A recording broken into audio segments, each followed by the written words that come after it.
autores que falam a mesma coisa.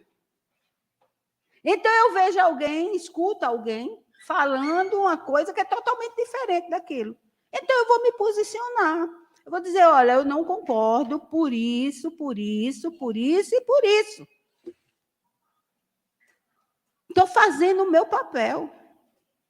Jesus, no evangelho dele, ele diz o quê? Que o que sabe mais, ensina a quem sabe menos.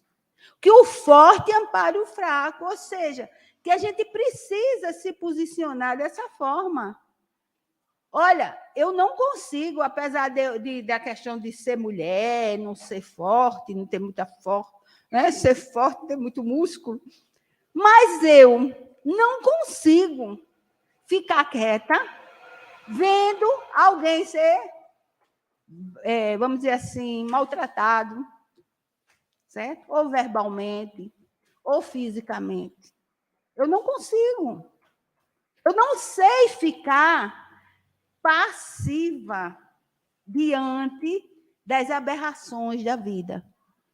Das aberrações da vida por conta do comportamento do ser humano. Não é? As religiões se formaram para isso, para educar as pessoas. Mas não fizeram. Criaram verdade sem ser verdade, que a gente chama de dogmas, para iludir as pessoas. Então, tem que ser assim, aquele que vai para o céu é o que vive balançando sua cabeça, certo? Que é o bonzinho. Mas isso não tem nada de bonzinho. Não tem. Veja bem se é bonzinho. Eu vou dar um exemplo. A pessoa... Tem uma pessoa fazendo determinada coisa e eu estou perto, vendo. Eu sei que aquilo ali não é certo, mas eu não vou me meter. Olha a história, não vou me meter. Né? Não quero me meter para não me expor tudinho. Mas eu fico de longe assim, ó.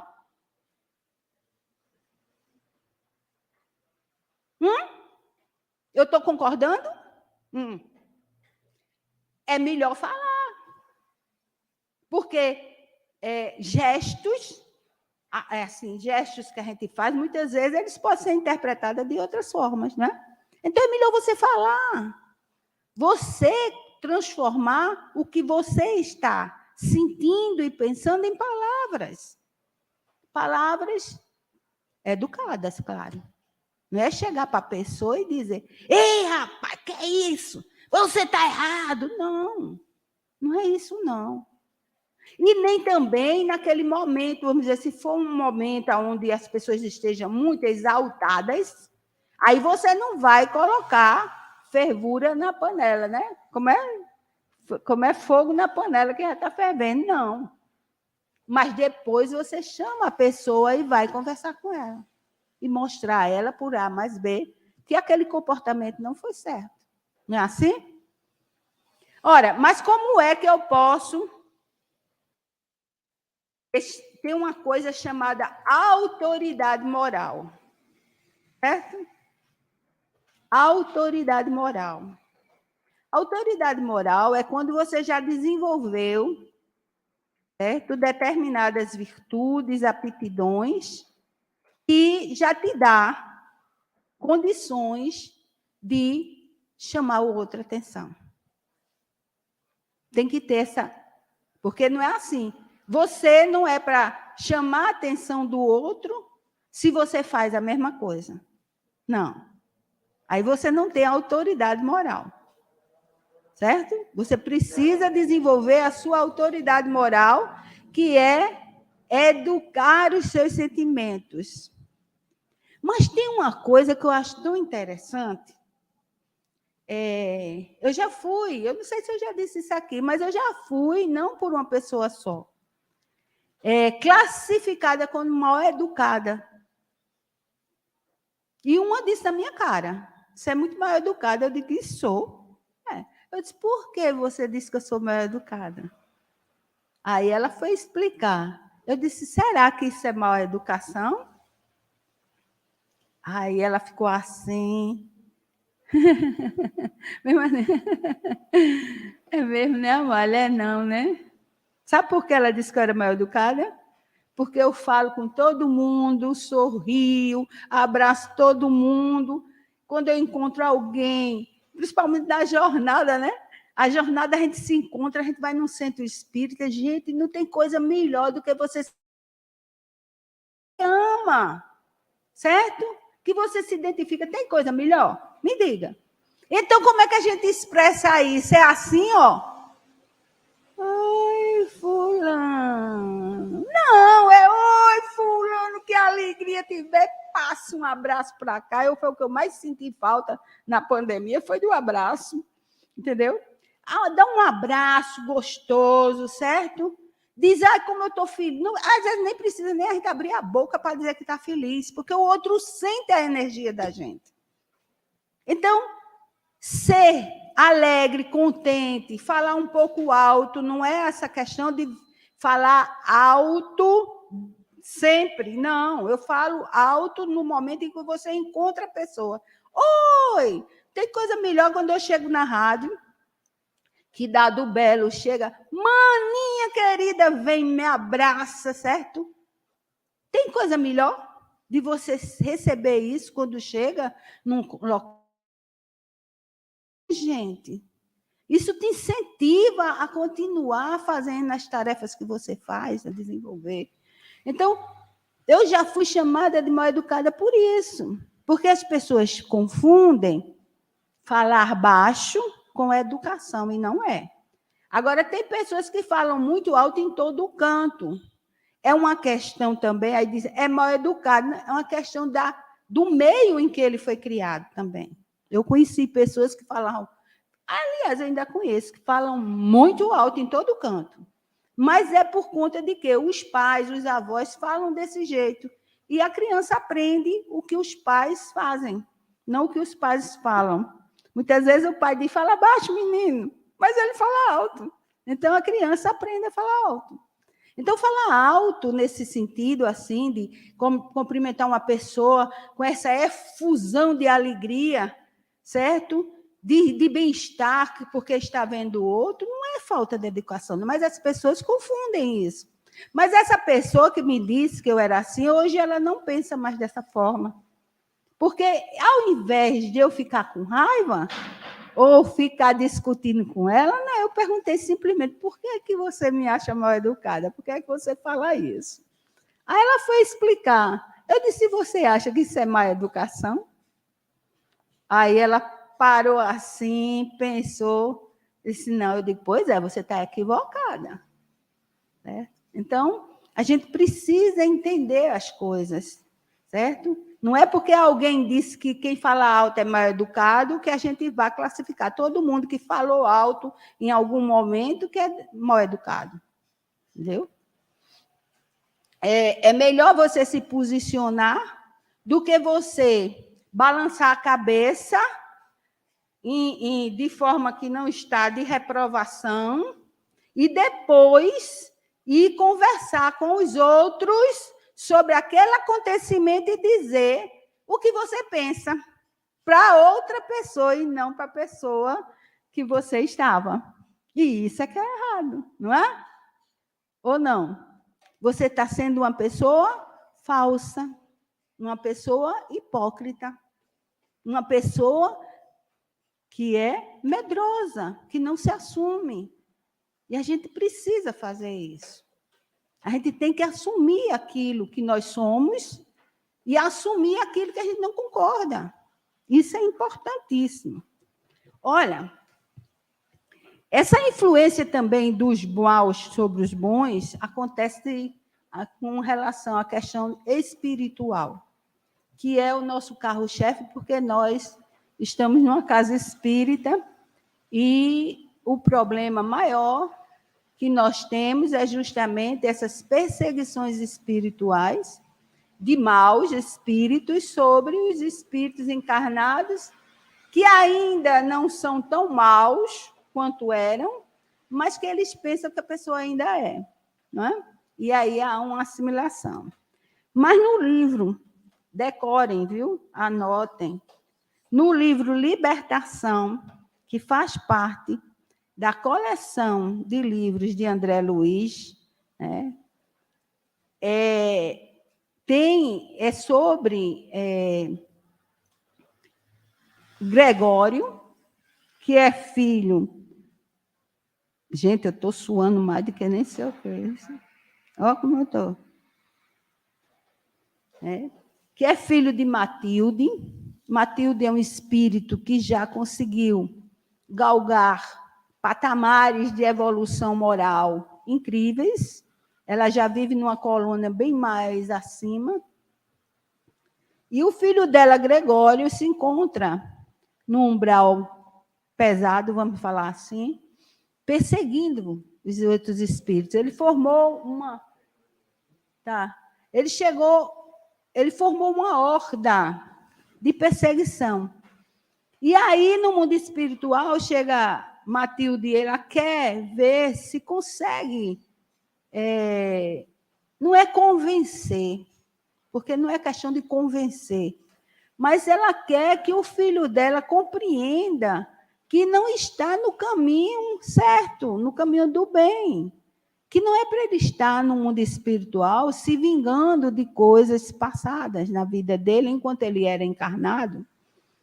E aí o mundo espiritual forma uma equipe composta por André Luiz, Gúbio e Eloy, e que recebe a incumbência de Matilde, a mãe dele, aquela que foi uma mãe biológica dele, mas que toda mãe, ela forma um vínculo com o filho que vocês nem imaginam.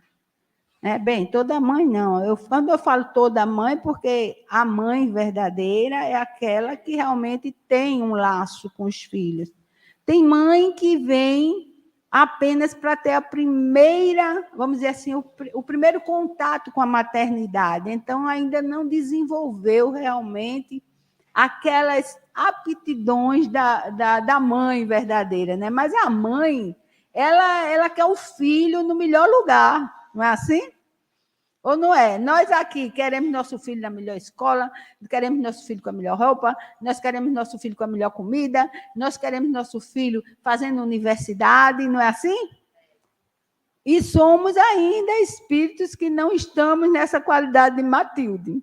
Então, Gregório, ele tinha isso aí, e por conta de determinadas coisas, que aqui não vem ao caso, porque senão eu vou passar a palestra todinha aqui.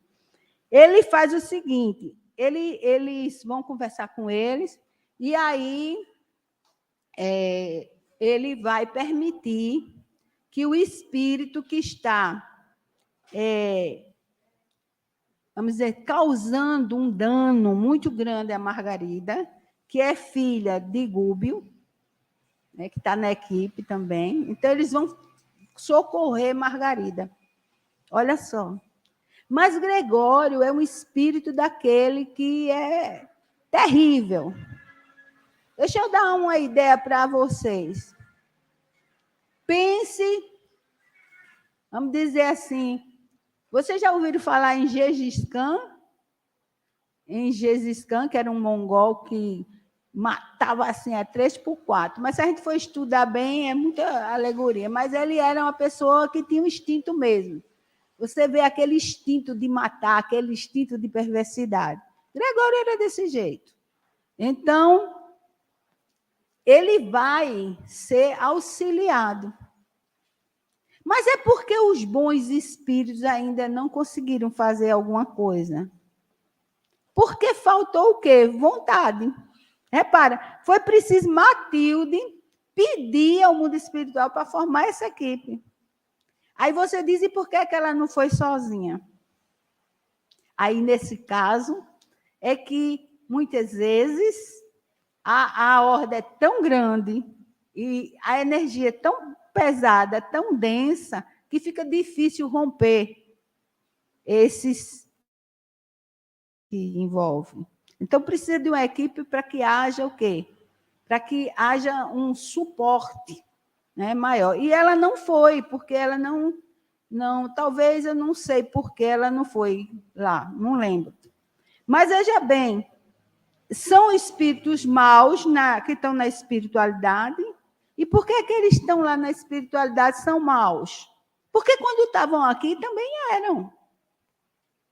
Ninguém vai para o mundo espiritual. Quando a gente perde o corpo material, a gente não vira santo, não, que a gente tem essa mania, né? De achar. Eu me lembro. Ainda hoje acontece, né? Morre um caba ruim virado num dindim ou uma mulher. Aí, quando morre, o pessoal fala, o bichinho. Né? Era tão bonzinho. Todo mundo sabe que não era, mas morreu, então ninguém fala nada. Por quê? Por medo. Aquela história que botaram na cabeça da gente, que se falar mal do defunto, ele de noite vem puxar o pé da gente. Aí fica com medo. Quando, na realidade, nos posicionar de outra forma, não era? Qual era? Orar por ele. Não é assim? Orar para que ele tenha desperto, para que ele tenha ajuda no mundo espiritual. Então, a gente tem que modificar muita coisa que a gente faz, que nós fazemos o quê? Nos omitimos. E nós precisamos sair disso.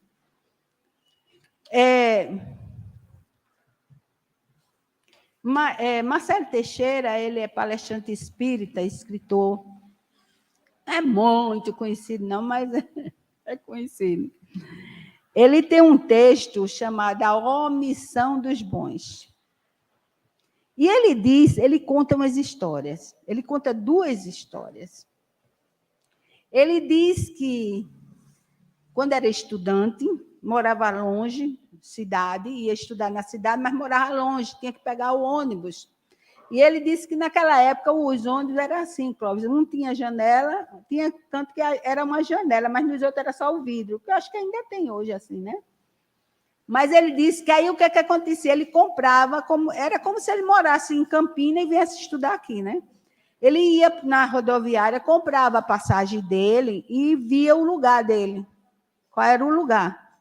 E ele comprava na janela, não é? Você compra, o número está lá, é o seu assento. E aí ele disse, quando foi um dia que entrou no ônibus, que chegou, tinha um senhor sentado no canto dele. Aí ele disse, mostrou, né?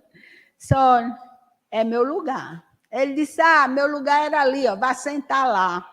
Todo prepotente, certo? E ele disse que ficou olhando assim, mas saiu, sentou-se lá no lugar que era do homem, que era a janela fixa, não tinha como entrar um ventinho, porque ele disse que era um calor enorme, não tinha ar-condicionado no ônibus. E ele disse que sentou-se lá, emburrado. Ele disse, eu ia emburrado, com raiva, mas com raiva também de mim, porque eu não me posicionei. Ele disse, eu fui para a escola, mas não conseguia me concentrar, pensando que eu devia ter tomado uma atitude e não tomei.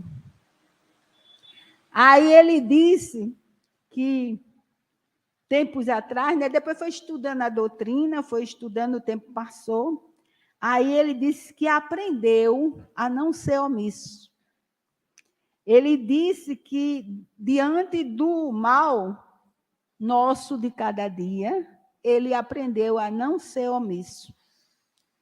Ele diz, por várias vezes vi-me em situações parecidas com a que relatei e fiz, com educação e força moral, valerem os meus direitos.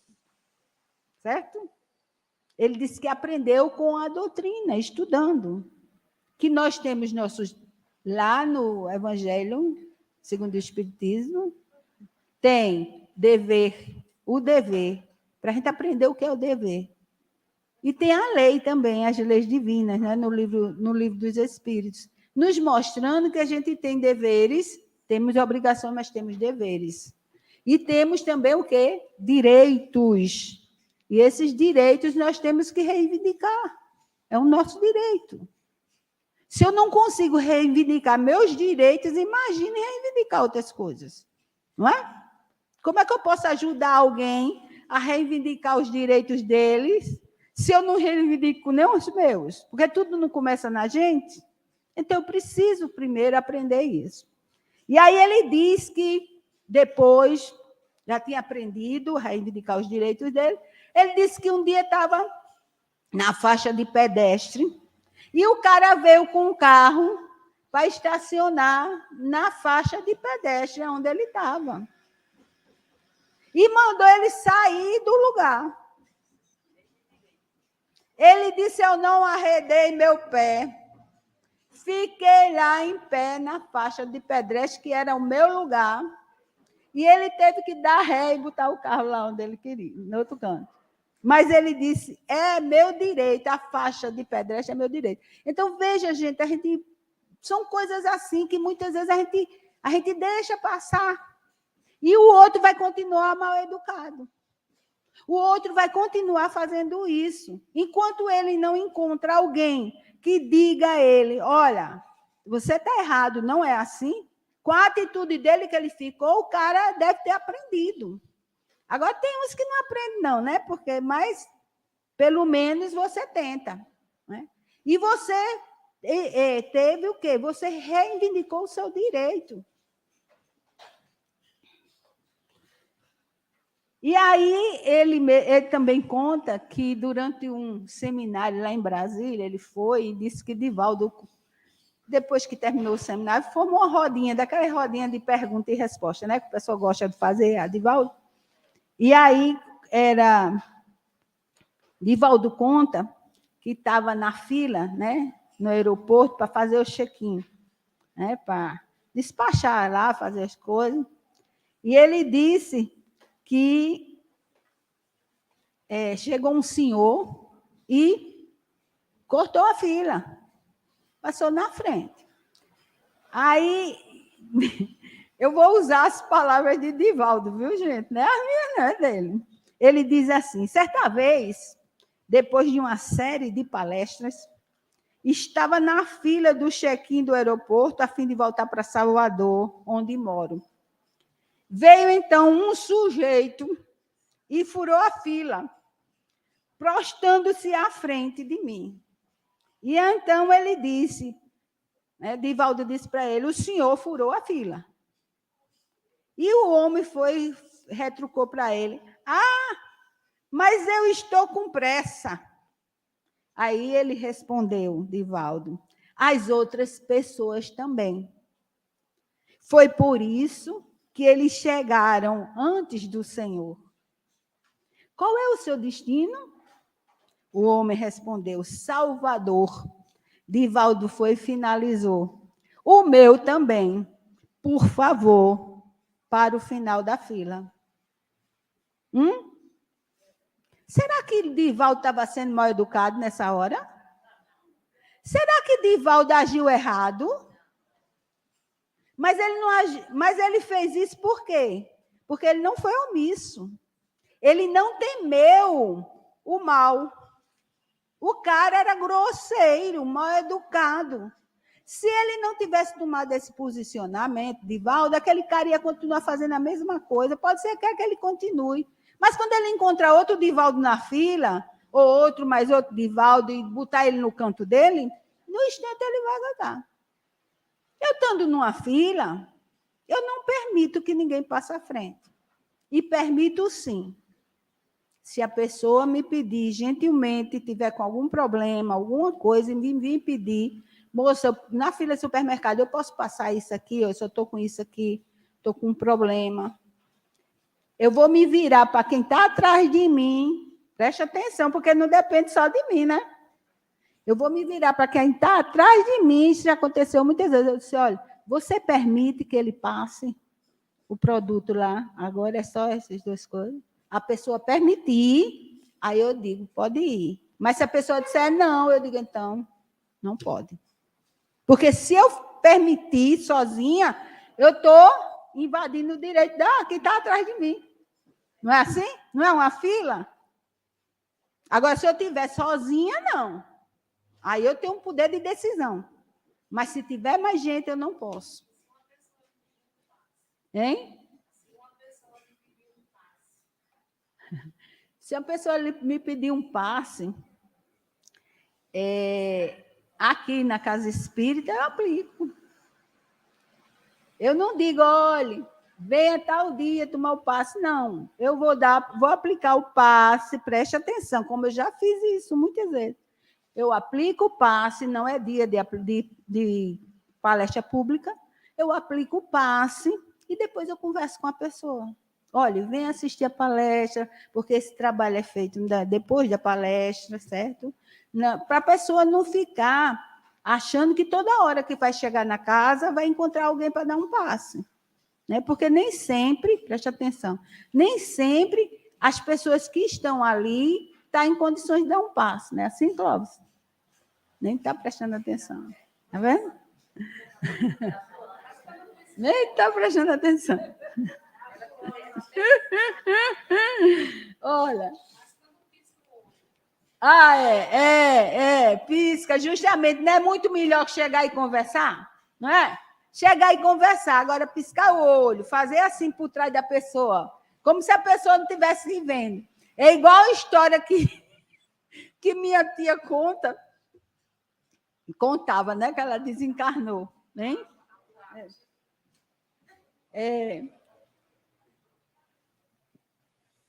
Minha tia conta que a irmã dela chegou uma senhora lá na casa deles, uma negra de cabelo bem tuinho. E aí, não sei o que era para fazer, e a outra tia minha foi fazer. Só que, olha só, noção, sem noção. Aí, mexendo, né, e disse, seu cabelo é muito lindo, pichain, para a minha outra tia que estava assim, como se a mulher não estivesse escutando. Pode um negócio desse? Quer dizer, tem pessoas que fazem isso, entendeu? E assim começa todos os preconceitos da vida, né? Ei, veja bem, Martim Lutero, que era um pastor batista, um ativista político, ele defendia a igualdade racial. Né? Ele lutou muito para que os Estados Unidos todos tivessem vez, porque aqui a gente tem os preconceitos, mas lá era assim, tinham os cantos que só negro podia entrar e os cantos só branco. Se um preto entrasse no lugar de branco, a Maria era uma coisa, né? Tinha Ku Klux Klan, tinha tudo isso. E ele batalhou muito, foi ameaçado muitas vezes, até que tiraram a vida dele. Todo mundo sabe, Martin Luther King, né, Júnior.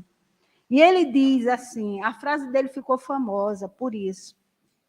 O que me preocupa não é o grito dos maus, mas o silêncio dos bons. E sobre o silêncio, cúmplice dos decentes, que alguns dos maiores crimes acabam sendo perpetrados.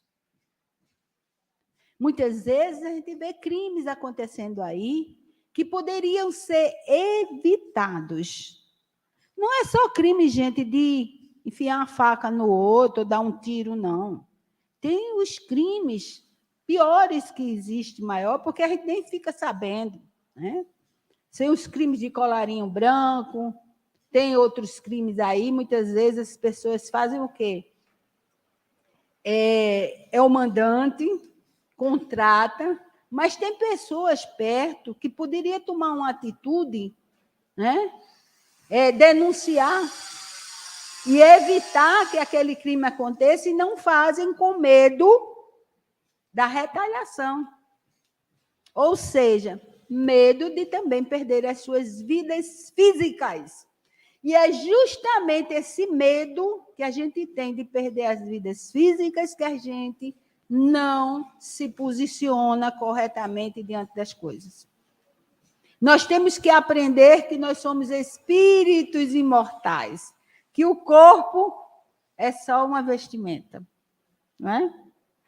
E se a gente tiver de passar pela essa provação, a gente vai passar de qualquer jeito, né? Olha, uma outra coisa que eu achei interessante e trouxe para a gente. Isso aqui é só. Esse aqui que eu estou falando é para vocês fazerem as reflexões de vocês, viu? Eu já dei minha opinião. Isso aqui se atribui a Bertold Brecht, ou então Mayakovsky. Mas eu fui pesquisar e descobri que não é de nenhum dos dois. Olha como é. Você tem que ter responsabilidade naquilo que faz. Não é?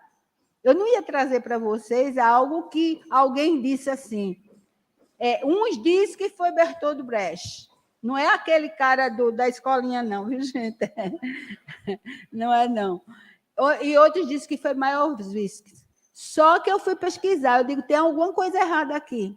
E eu fui descobrir quem é o verdadeiro autor disso, da palavra. É Martin Niemöller, um alemão. E ele diz assim, olha, acho que alguns de vocês já escutaram isso. Ele diz, isso na época da guerra,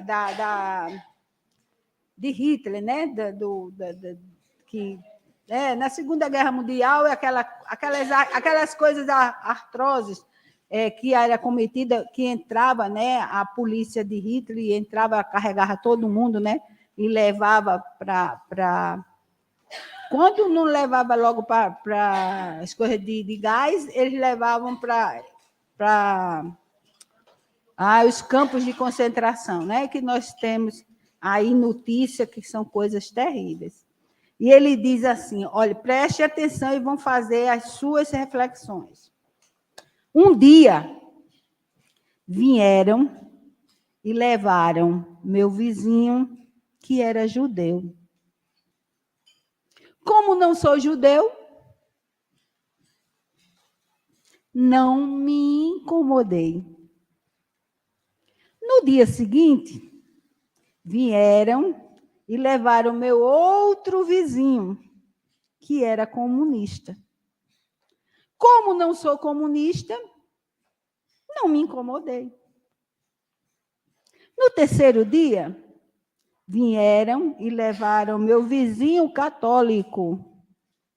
Como não sou católico, não me incomodei.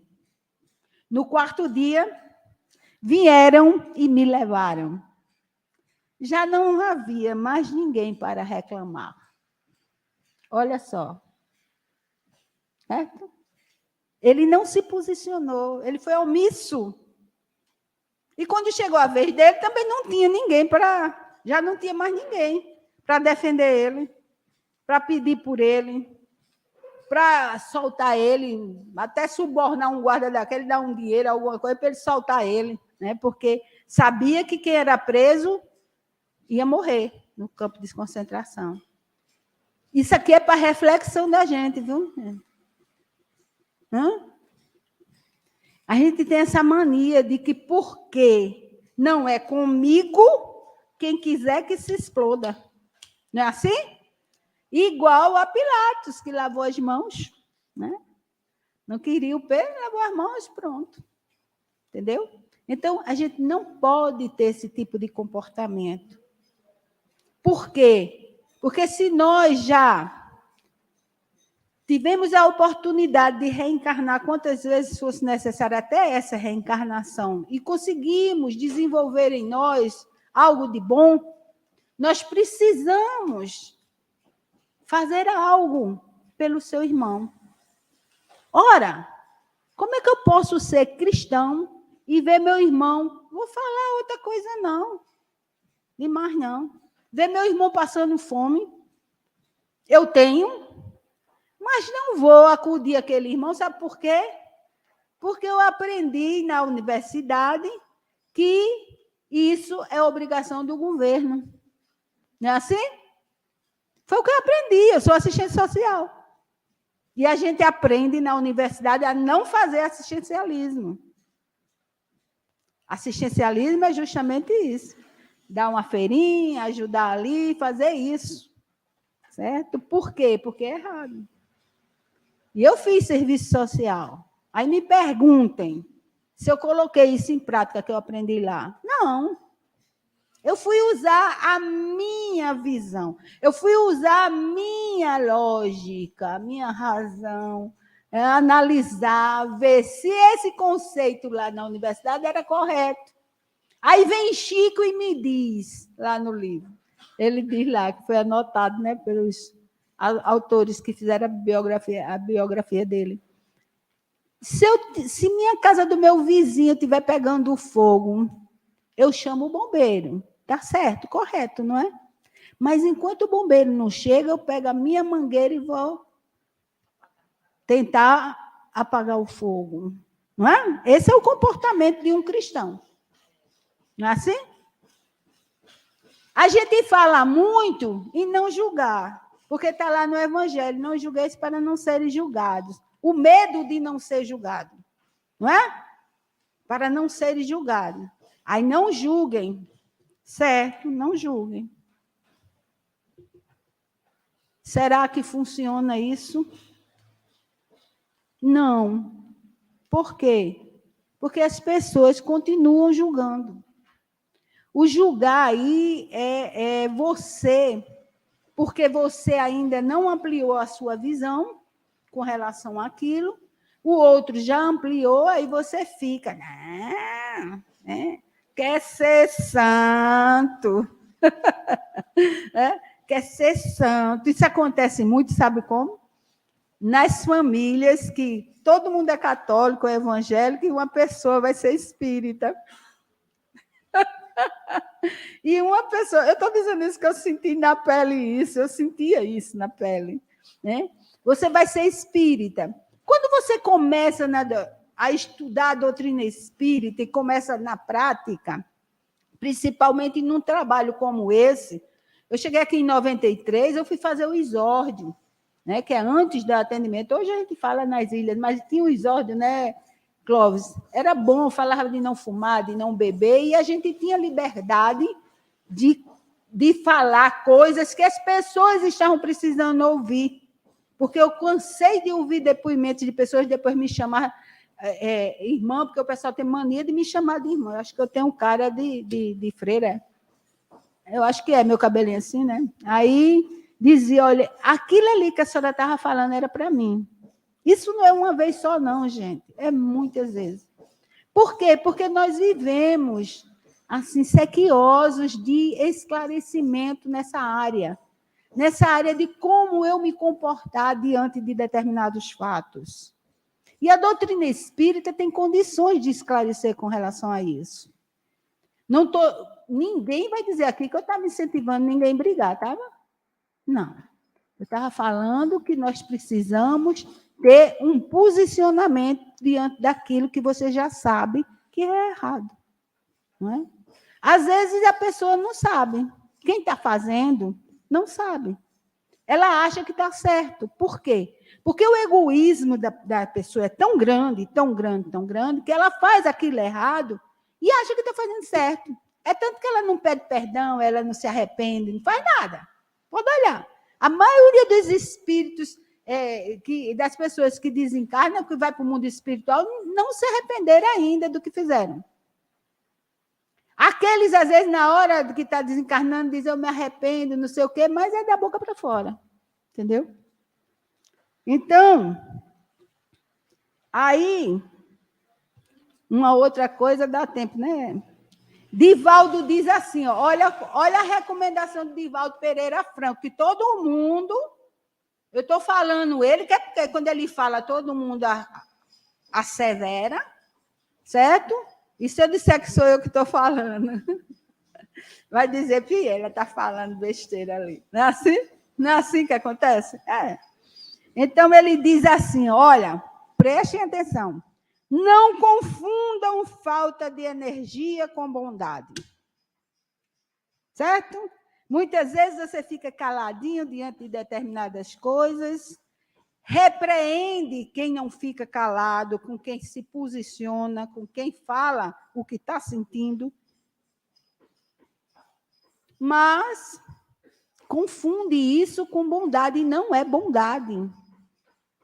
Porque quando eu faço cara feia diante do comportamento de alguém, trouxe a cara, olha assim, revira o olho, né?